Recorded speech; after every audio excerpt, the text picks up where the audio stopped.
Dimanche de fraîcheur à Bamako, la ville des Trois Caïmans encore sous une fine pluie. Il est 13 h sur toute l'étendue du territoire national.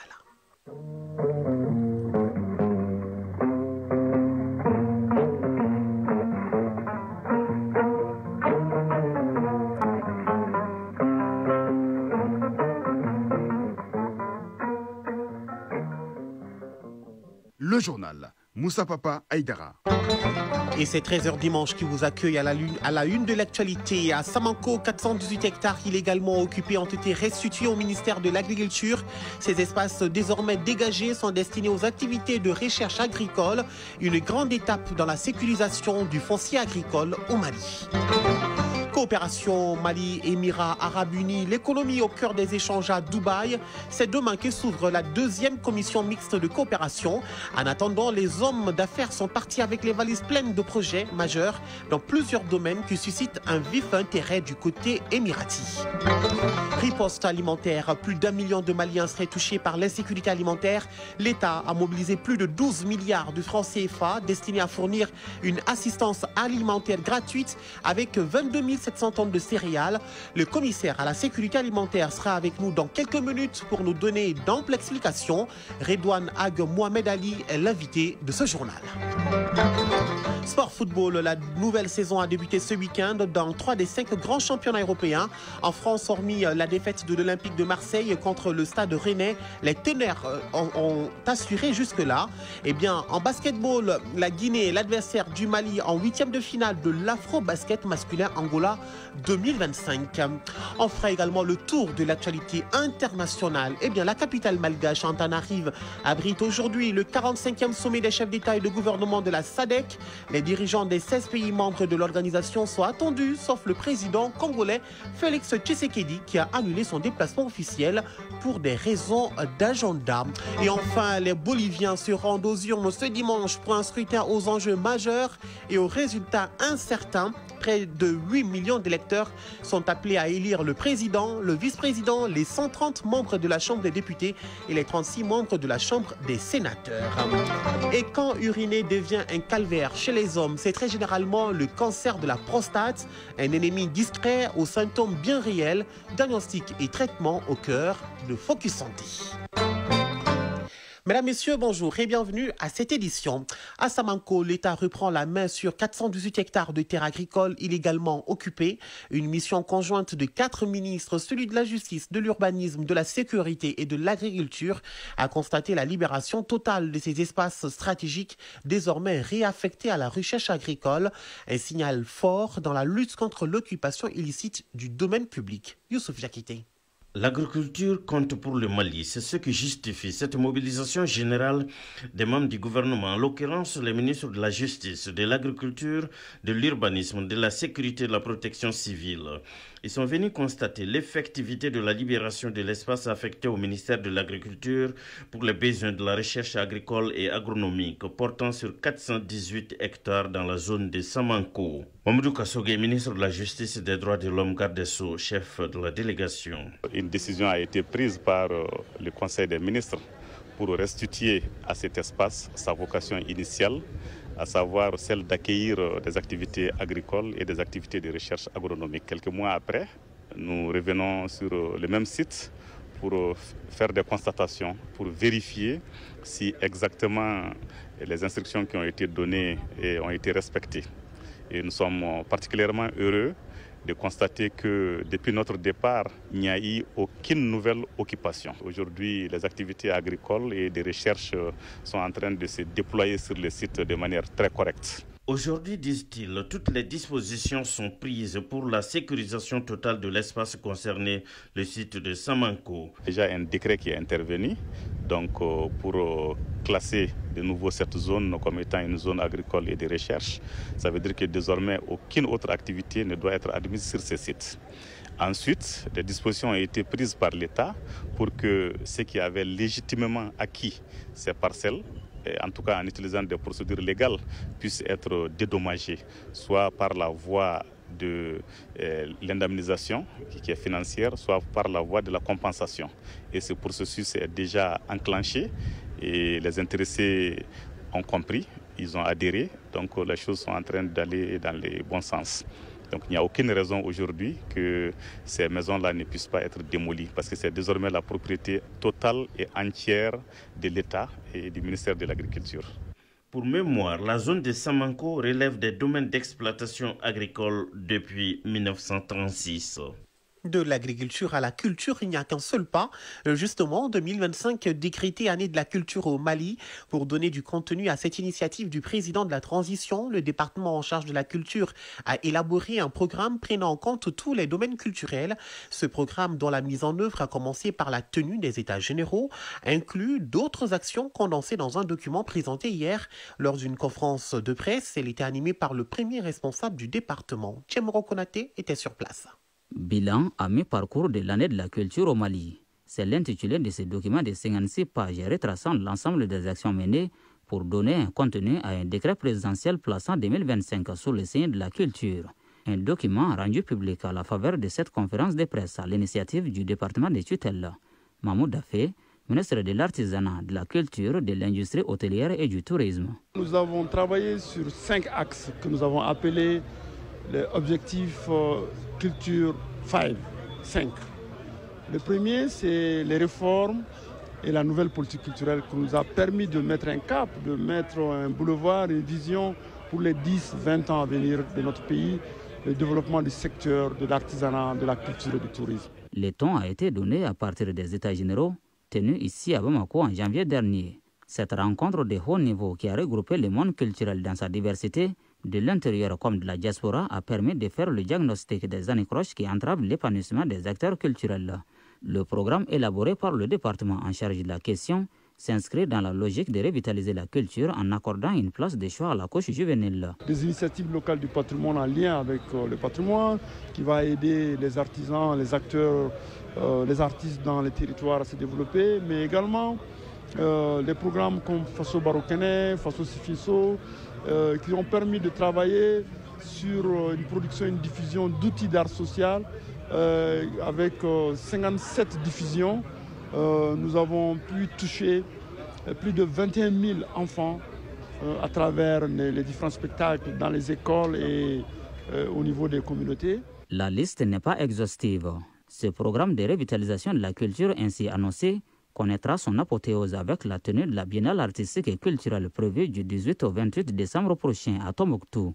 Les commissions ont commencé à travailler. Nous allons faire le pré-lancement de la Biennale le mardi à 15h au CICB ici, avec l'ensemble des 13 cercles de Tombouctou, avec une grande communauté de Tombouctou qui sont à pied d'œuvre, avec la Commission nationale. Et je pense aujourd'hui, chaque mois ou même 2 semaines, nous sommes à Tombouctou. Nous avons les financements qui sont en place. Le premier semestre de l'année s'achève, donnant lieu à l'ouverture du deuxième. Pour cette seconde étape, le département en charge de la culture qui constitue la cheville ouvrière de mise en œuvre de cette initiative présidentielle va maintenir le cap, rassure le ministre Mahmoud Dafé. 13h09. Vous le savez certainement, le président de la transition, le général d'armée Assimi Goïta, a lancé en début de semaine le plan national de riposte à l'insécurité alimentaire. Cette année, plus d'1 470 000 personnes ont été identifiées en situation d'insécurité alimentaire. L'État a mobilisé 12,74 milliards de francs CFA, un financement destiné à fournir une assistance alimentaire gratuite avec 22 700 tonnes de céréales et des opérations de facilité alimentaire. Selon le chef de l'État, c'était un engagement conforme à la vision de souveraineté alimentaire. Et vous vous rappelez, c'était à Sogoninko, en commune 6 du district de Bamako, dans la cour de l'OPAM. Pour en parler, nous recevons notre invité du jour, le commissaire à la sécurité alimentaire, Redouane Ag Mohamed Ali. Bonjour. Bonjour. Comment expliquez-vous que plus d'1 million de Maliens soient en situation d'insécurité alimentaire? Alors, ce chiffre de 1 470 000 personnes est un chiffre qui est établi par notre agence chargée des évaluations en sécurité alimentaire et nutritionnelle. Les données de cette agence sont ensuite harmonisées au sein d'un cadre sous l'égide des SILS qui se tient chaque année et ce qu'on appelle les cadres harmonisés. Pourquoi ces chiffres? Les causes principales de cette situation, elles sont de 2 ordres. Elles sont d'abord liées aux inondations, donc au choc climatique qu'on a connu l'année dernière, que notre pays a connu l'année dernière. N'eût été ces inondations, du fait de la bonne pluviométrie, on aurait eu une baisse drastique de cette situation pour 2025. Mais elle joue un facteur défavorable pour cette année. Et il y a aussi l'insécurité qui devient de plus en plus des facteurs majeurs qui contribuent donc à cette situation. Et les populations subissent une pression des groupes terroristes dans la zone notamment du centre et du nord du pays. Et une autre situation, c'est que parmi ces chiffres-là, nous avons quand même des personnes qui sont dans une situation de vulnérabilité structurelle. Très bien. Et quelles sont les régions les plus touchées par cette crise alimentaire et pourquoi? Les régions qui sont touchées par ces crises alimentaires sont les régions du centre et du nord du pays. Pour les mêmes raisons que j'ai évoquées, notamment les raisons climatiques, les raisons structurelles et les raisons liées à l'insécurité. Et dans la région des Trois Frontières, par exemple, qui couvre une partie de la région de Mopti et celle de Gao et Menaka, cette situation persiste. Et donc les régions les plus touchées sont les régions de Mopti, Bandiagara, Douanza, Tombouctou, dans une moindre mesure, mais surtout une partie de la région de Gao et Menaka. Très bien. En quoi consiste ce plan national de riposte? Alors, le plan de support de riposte comprend plusieurs composantes, dont la première et grande composante, c'est l'assistance alimentaire pendant la période de soudure, qui s'adresse donc à des populations vulnérables classées en phase 3 et 4, sur une échelle de 5. Établi donc par cette situation. Et donc, cette composante donc, consiste à distribuer plus de 22 000 tonnes sur l'ensemble du territoire national. Cette distribution s'est faite à travers des comités locaux ou communaux de distribution qui sont mis en place sous les instructions du gouverneur, donc par les représentations, soit le préfet ou les sous-préfets qui les met en place et qui les supervisent. Ces commissions présidées par les maires sont composées aussi des organisations des femmes, des jeunes, des chefs de village ou des fractions et aussi les services techniques présents au niveau de la commune. Elle bénéficie d'une assistance technique d'un partenaire local du commissariat à la sécurité alimentaire qui sont généralement des ONG qui sont recrutés pour assister les opérations de ciblage et les opérations de rapportage, de distribution. Vous l'aviez dit tout à l'heure, c'est 22 700 tonnes de céréales. Et comment se passera la répartition et sur quels critères? Alors, sur les 22 700 tonnes, c'est à peu près 19 000 qui sont concernés par ces distributions qui sont adressées à l'ensemble des communes du Mali. Cette répartition s'est faite sur la base des évaluations. Les évaluations déterminent les zones les plus touchées par rapport aux autres. Donc, elle s'est faite sur cette base-là. Donc, quand vous avez, par exemple, la région de Mopti, qui est la région la plus touchée par l'insécurité alimentaire, c'est celle qui va recevoir la dotation la plus importante. Mais l'ensemble des communes du Mali sera concerné. Pour le reste des 22 400 tonnes, donc j'avais 3 600 à peu près, elles seront distribuées pour les victimes des inondations ou d'autres chocs ou d'insécurité qui ne sont pas dans cette, donc dans cette planification initiale. Donc pour prévenir ce qui nous est arrivé l'année dernière, c'est-à-dire qu'on a eu à intervenir alors qu'on n'avait pas planifié des stocks de réserve. Heureusement qu'on avait disposé d'un stock mis à disposition par les partenaires chinois. Donc cette année, nous avons quand même mis de côté cette réserve-là. Et même en plus de ces réserves-là, nous avons gardé quand même une partie des stocks aussi stratégiques qui sont en réserve. Et comment vous allez vous assurer que l'aide alimentaire gratuite arrive réellement aux populations vulnérables sans détournement? Alors, nous avons plusieurs acteurs qui sont impliqués. Vous avez l'administration qui assure la supervision. Vous avez toutes les opérations de transport, d'acheminement qui sont assurées par des prestataires qui sont contractualisés par le commissariat à la sécurité alimentaire à travers le secrétariat technique et financier qui sont chargés de l'acheminement de l'aide jusqu'au niveau commune. Vous avez ces partenaires locaux, les ONG, et en plus de ça, nous avons aussi rendu possible aussi que des plaintes nous soient remontées ou alors qu'elles soient adressées directement aux autorités compétentes. C'est sur quoi j'en appelle aussi à la bonne gestion dans la transparence de ces aides-là, et j'appelle aussi les organisations de la société civile, les citoyens, les bénéficiaires à faire remonter et ne pas hésiter à se plaindre d'une situation de malversation ou de mauvaise gestion directement auprès des autorités compétentes locales et aussi en nous mettant peut-être en nous tenant informés pour qu'on suive et qu'on appuie ce processus. Très bien. Le chef de l'État parle d'un engagement pour la souveraineté alimentaire.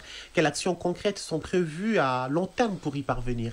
À long terme, vous savez, pour toutes ces questions qui sont liées à la souveraineté alimentaire, elles sont surtout du ressort du ministère de l'Agriculture et du Développement rural qui travaille d'arrache-pied sur ces questions-là, comme vous le savez, depuis longtemps, et il y a des programmes stratégiques qui visent à atteindre cet objectif-là.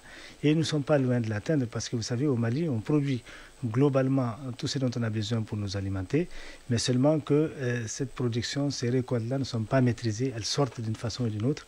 Donc il s'agit maintenant de trouver, d'abord de diversifier davantage, et le ministère de l'Agriculture travaille dessus, diversifier davantage les produits agricoles, donc les spéculations, et aussi maîtriser tout cela et les processus de commercialisation pour que, du point de vue sécurité alimentaire, en tout cas, on dispose de stocks physiques qui sont suffisants pour subvenir aux besoins des Maliens sur l'année.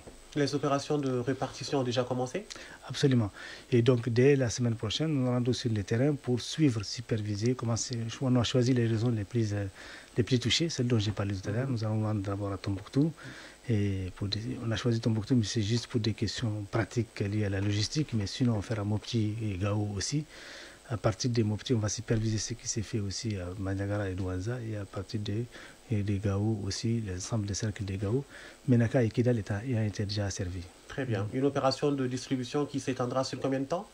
Elle s'étendra jusqu'à la fin du mois d'octobre. Tout se déroule bien. Voilà. Très bien. En tout cas, merci beaucoup, monsieur le commissaire à la sécurité alimentaire. Je rappelle que nous étions avec Redouane Ag Mohamed Ali. Merci d'être passé par là. Merci beaucoup. Merci. Et suite de ce journal, juste après, c'est qui suit. Actualité hors de nos frontières, à Dakar, les grosses chaleurs et les grandes vacances attirent des foules entières sur les plages de la capitale et de son banlieue. Mais entre les forts courants et le fait que beaucoup ne savent pas nager, les noyades se multiplient. 28 décès de plus ont été enregistrés dans le pays au premier semestre 2025 par rapport à la même période de l'an dernier. Certaines plages sont surveillées, mais d'autres interdites à la baignade ne le sont pas. À Malika, l'une des plus fréquentées, des bénévoles s'organisent pour protéger les baigneurs. Depuis janvier, plus de 100 victimes de noyades ont déjà été recensées. En Côte d'Ivoire, une semaine après la marche conjointe de Yopougon à Abidjan du PPACI et du PDCI, le parti de Laurent Gbagbo a rassemblé hier plusieurs milliers de militants sur la place Fikayo. Une rencontre qui marquait la fin de sa tournée de proximité baptisée Kokoko, lancée en début d'année. Bonjour Mohamed Sangaré. Bonjour Moussa Papa. Merci de me rejoindre ici pour parler de ce dossier ivoirien. Quelle est la position de Laurent Gbagbo sur le 4e mandat d'Alassane Ouattara et les arguments qu'il avance pour s'y opposer? D'abord, devant une foule enflammée, Laurent Gbagbo a salué la marche du 9 août dernier en la qualifiant de gigantesque. Il a toutefois condamné certains propos à caractère xénophobe entendus ce jour-là et a déclaré ne répétez plus jamais ça. Il faut répondre à ceux qui nous attaquent, mais sans citer leur ethnie ni leur origine, a-t-il affirmé hier depuis la place de Yopougon à Abidjan. Le procureur de la République a annoncé qu'il poursuivait les auteurs de ces propos xénophobes. Gbagbo a ensuite réaffirmé son opposition à un éventuel 4e mandat d'Alassane Ouattara. Selon lui, la constitution ivoirienne limite le nombre de mandats présidentiels à 2 et Alassane ne devrait donc pas pouvoir briguer un nouveau mandat. Il s'oppose fermement à ce qu'il considère comme un 4e mandat illégal et anticonstitutionnel. Ouattara justifie sa candidature par la nécessité de faire face à des défis sécuritaires et économiques.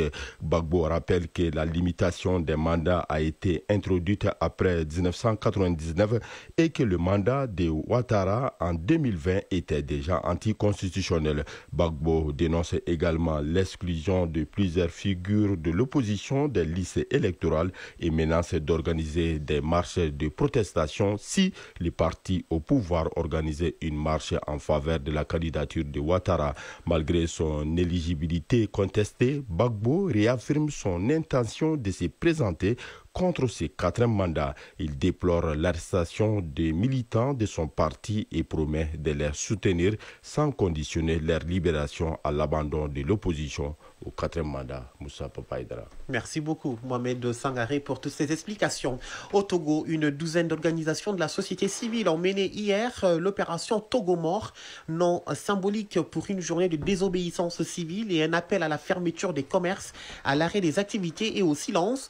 Les associations organisatrices veulent marquer leur indignation après plusieurs refus successifs d'autorisation de manifestations pacifiques par les autorités. En République démocratique du Congo, Congo, les tensions entre RDC et le Kenya se sont ravivées ce week-end.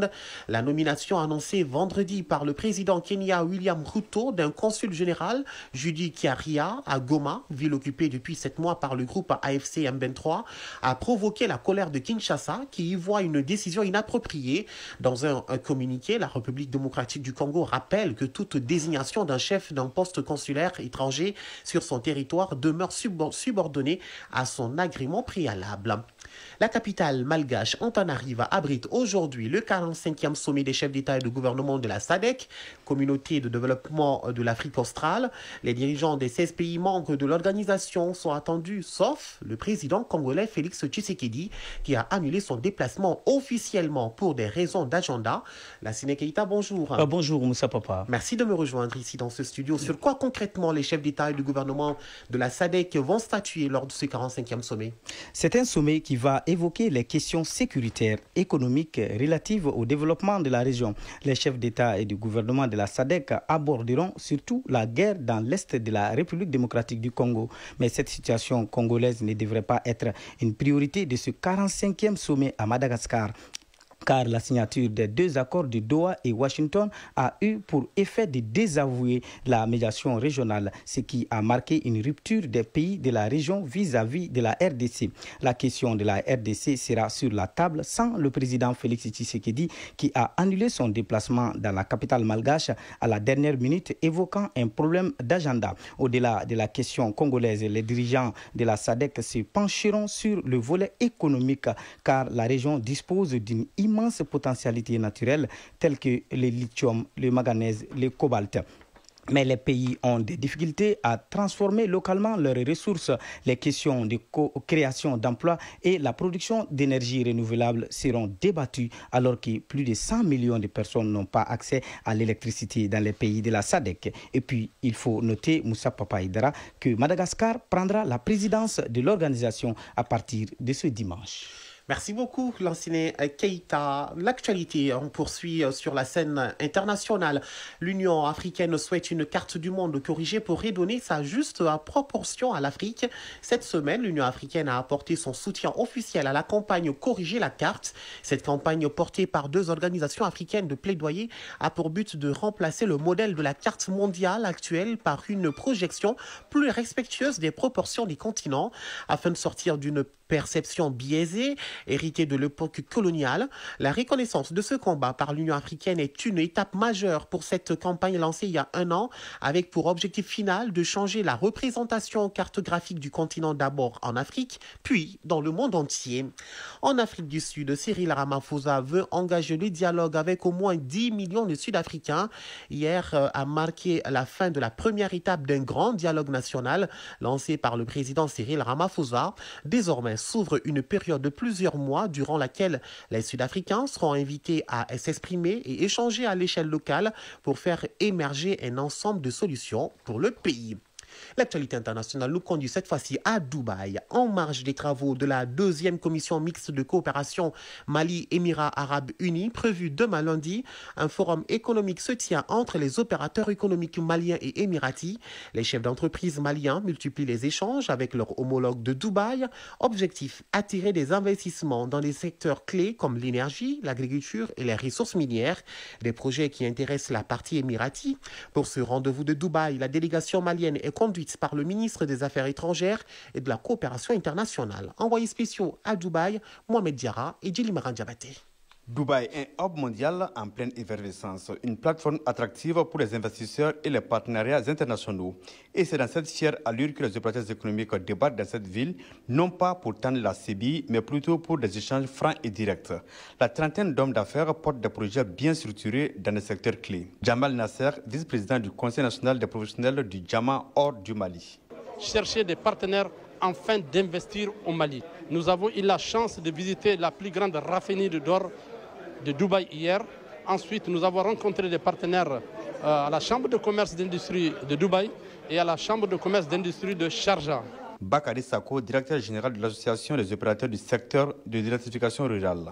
À Dubaï, nous avons emmené ici un projet d'électrification rurale pour 250 localités villageoises au niveau du Mali, qui fait une puissance de 49 MW. Et nous voulons couvrir encore davantage depuis. C'est un projet levier qui permet au moins de prendre en compte 250 localités aujourd'hui. Et nous avons pu rencontrer des partenaires au niveau local ici qui sont vraiment intéressés par ces projets dans le domaine de l'énergie et des infrastructures. Cette rencontre entre dans le cadre des travaux de la deuxième commission mixte de coopération Mali-Émirats Arabes Unis. Et c'est à juste titre que les ministres en charge des affaires étrangères et celui du commerce ont rencontré les opérateurs économiques sur le déroulement de la mission, afin de leur apporter le soutien des autorités de la transition. Abdoulaye Diop, ministre des Affaires étrangères et de la coopération internationale. C'est une occasion importante de pouvoir aussi partager les informations par rapport à l'importance et le caractère stratégique des relations entre les Émirats Arabes Unis et le Mali, qui sont des relations de partenariat, des relations d'investissement. Comme les Émirats même l'ont indiqué, le Mali constitue le deuxième pays dans lequel ils ont des relations de coopération et d'investissement les plus élevées. Moussa Alassane Diallo, ministre de l'Industrie et du Commerce. Nous avons retenu un certain nombre de secteurs stratégiques pour apporter ces projets à l'appréciation des opérateurs économiques émiratis, de façon à ce que nous puissions travailler ensemble, à nouer des partenariats, à mettre des joint ventures pour assurer la réalisation de ces projets dans notre pays. Ces projets s'inscrivent aussi bien dans le domaine de l'agriculture, de l'agroalimentaire, de l'usine pharmaceutique, de l'aménagement agricole. Tous ces projets structurants ont été portés à la connaissance de nos partenaires émiratis, de façon à ce que nous puissions travailler ensemble et trouver des schémas de financement. Ça, c'est la première étape. La deuxième étape nous permet aussi de parler de toutes les opportunités qu'offre l'industrialisation de notre pays, notamment tout ce qui est mines et énergie renouvelable, pour assurer l'autonomie énergétique de notre pays. Une vision nette saluée par les opérateurs économiques qui s'engagent à soutenir les autorités dans leur politique de développement économique et social. Et déjà, les premiers contacts noués à travers des visites d'entreprise présagent un partenariat gagnant-gagnant au bénéfice des populations. Dubaï, Mohamed Diarra Djelima Diabaté pour l'ORTM. Poursuivons sur la scène internationale. L'Israël, dans l'actualité, un appel à la grève générale est lancé pour dénoncer la stratégie militaire à Gaza. Le mot d'ordre vient des proches des otages israéliens retenus dans la bande de Gaza. Ils ont défilé à la nuit tombée hier dans les rues de Jérusalem et ils recommenceront demain, bien en plein jour. Ces Israéliens en colère ne veulent pas du plan d'extension des opérations militaires dans la bande de Gaza. Enfin, les Boliviens se rendent aux urnes ce dimanche pour un scrutin aux enjeux majeurs et aux résultats incertains. Près de 8 millions d'électeurs sont appelés à élire le président, le vice-président, les 130 membres de la Chambre des députés et les 36 membres de la Chambre des sénateurs. Les bureaux de vote ont ouvert à 12h et vont ouvrir à 12h donc et fermeront à 20h. 8 candidats sont en lice pour la présidence dans un contexte marqué par des tensions sociales et une situation économique dégradée. Les sondages annoncent une course très serrée entre deux figures de droite, c'est-à-dire le millionnaire du centre-droit Samuel Dorian Medina, 66 ans, et l'ancien président Georges Tuto Quiroga, 65 ans. En Bolivie, il est actuellement 9h30, au Mali, 13h30.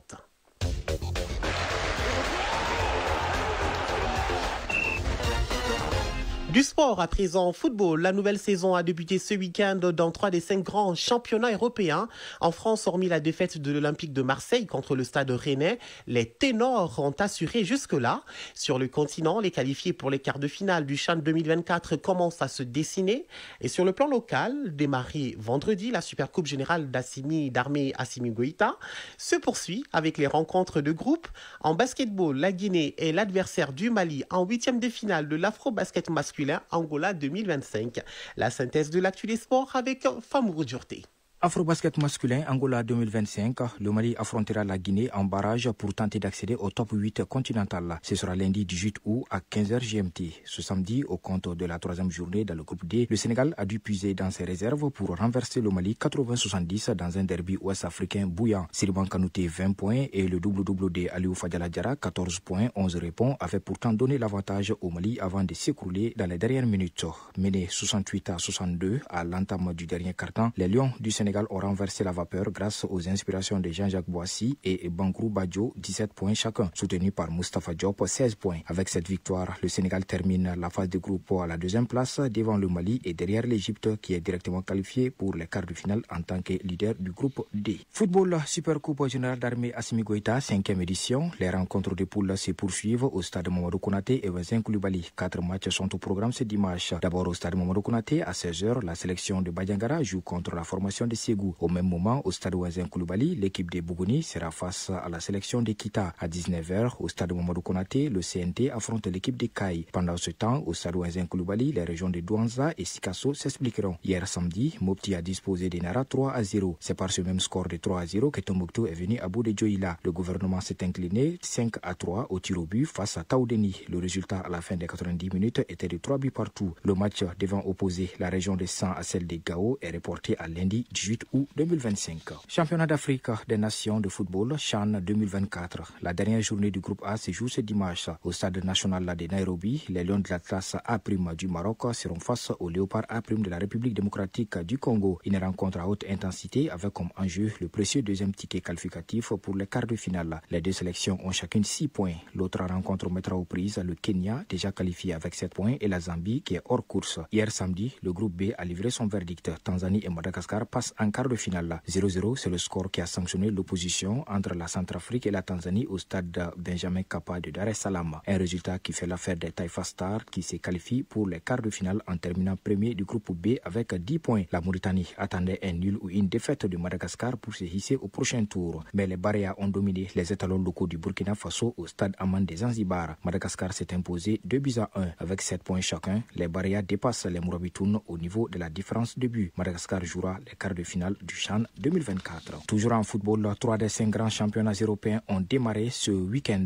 Il s'agit de la Liga espagnole, de la Ligue 1 française et de la Première Ligue anglaise. En Espagne, le FC Barcelone, champion en titre, a réussi son entrée en matière en s'imposant 3-0 sur la pelouse de Mallorca. Valence et la Real Sociedad se sont neutralisés un but partout. En ouverture vendredi, Villarreal et Rayo Vallecano ont gagné respectivement contre Real Oviedo et Girona par 2-0 et 3-1. Le Real Madrid joue mardi 19 août contre Osasuna à 19h GMT. En France, le Stade Rennais en infériorité numérique a surpris l'Olympique de Marseille 1-0. L'Olympique Lyonnais et l'AS Monaco ont assuré face respectivement à Racing Club de Lens et Le Havre. Toulouse a dominé Nice 1-0. Le PSG joue cet après-midi contre Angers. En Angleterre, c'est Liverpool et Bournemouth qui ont ouvert le bal vendredi. Les Reds se sont imposés 4-2 face aux Cherries. Ce samedi, Manchester City a cartonné 4-0 Wolverhampton. Tottenham a corrigé 3-0 Burnley. Sunderland a fêté son retour en Premier League après 8 ans d'absence en battant West Ham 3-0. Aston Villa et Newcastle ont fait match nul 0-0. Score de parité également entre Brighton et Fulham, un but partout. Ce dimanche, Chelsea affronte Crystal Palace. Nottingham Forest sera face à Brentford. Le premier choc de la nouvelle saison en Premier League anglaise nous propose un alléchant Manchester United contre Arsenal à 15h30 GMT à Old Trafford. Pour terminer, en Allemagne, le Bayern Munich a remporté la Supercoupe face à Stuttgart. Les Bavarois l'ont emporté par 2-1. Ils décrochent ainsi leur 11e trophée de Supercoupe d'Allemagne. Focus Santé. Nous sommes en plein pied dans le bloc santé touchant principalement les hommes de plus de 40 ans. Le cancer de la prostate est l'un des cancers les plus fréquents chez l'homme. Ces symptômes comme des mictions fréquentes ou des difficultés à uriner sont souvent négligés. Son diagnostic et son traitement à suivre avec Koumba Sissé. Aussi considéré comme une maladie des personnes âgées, le cancer de la prostate a presque les mêmes manifestations cliniques que l'hypertrophie bénigne de cet organe.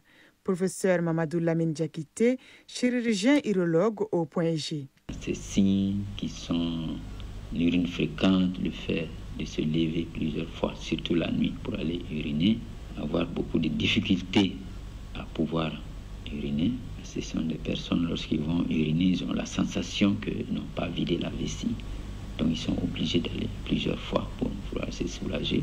Un autre signe, c'est l'urine pressante. Souvent, certains ont l'impression que quand ils ne vont pas tout de suite aux toilettes, ils vont perdre les urines. Le diagnostic de cette maladie silencieuse commence par l'examen de l'organe en question. Et lorsqu'ils trouvent, lors de l'examen, une prostate qui est suspecte, et lorsqu'on trouve ce PSA à des taux très élevés, donc on peut proposer maintenant une biopsie. Le cancer est limité, n'a pas atteint d'autres organes. Parce qu'à un stade évolué, il peut atteindre d'autres organes, notamment la colonne vertébrale. Une fois le diagnostic posé, le traitement commence et la guérison dépend de la phase du cancer. On peut proposer ce qu'on appelle une prostatectomie. C'est une intervention qui va consister à enlever la prostate, qui peut ralentir l'évolution du cancer. Il y a la radiothérapie aussi, qui peut traiter le cancer de la prostate. Il y a aussi la curie-thérapie. Ce sont des traitements qui ne font pas chez nous, mais lorsque le cancer a évolué, qu'on est devant un cancer qui a dépassé la prostate, la chirurgie n'a plus sa place. Malheureusement, le cancer de la prostate apparaît silencieusement. Pour le découvrir tôt, les adultes et les sujets âgés doivent faire par an l'examen qu'on appelle PSA, antigène spécifique de la prostate. Et si le taux de cet examen est très élevé, ceci est un signe d'alerte du cancer de la prostate. Focus Santé. Voilà l'essentiel de ce que vous êtes en droit de savoir. C'était un réel plaisir pour Moussa Papa Aïdara de vous présenter ce journal. Mise en onde bien assurée par Bintou Traoré, mise en ligne Mohamed Koulibaly, réalisation Ousmane Dao. Merci à tous pour votre attention. À suivre dans quelques minutes Rétro 7 avec l'ancienne Keïta. D'ici là, prenez soin de vous et des autres et n'oubliez surtout pas, gardez le sourire, quoi qu'il arrive. Douce journée de dimanche à tous en restant sur les programmes de l'ORTM.